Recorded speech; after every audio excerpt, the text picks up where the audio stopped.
Hi friends, welcome to my channel. ఈరోజు మేము ఈ వీడియోలో భగవద్గీత ఫస్ట్ చాప్టర్ సెకండ్ శ్లోక విత్ తాత్పర్యంతో చెప్పబోతున్నాం.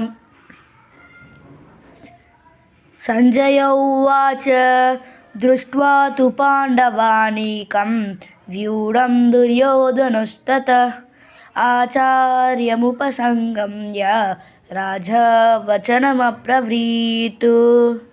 ఇప్పుడు తాత్పర్యం. సంజయుడు పలికెను. యుద్ధ వ్యూహాలతో సిద్ధంగా ఉన్న పాండవ సైన్యాన్ని చూసి దుర్యోధనుడు తన గురువైన ద్రోణాచార్యుడి దగ్గరకు వెళ్ళి ఇలా పలికెను.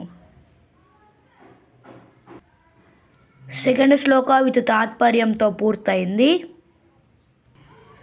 ప్లీజ్ లైక్ చేయండి, షేర్ చేయండి, సబ్స్క్రైబ్ చేయండి, బెల్ ఐకాన్ యాక్టివేట్లో పెట్టుకోండి. Thank you for watching.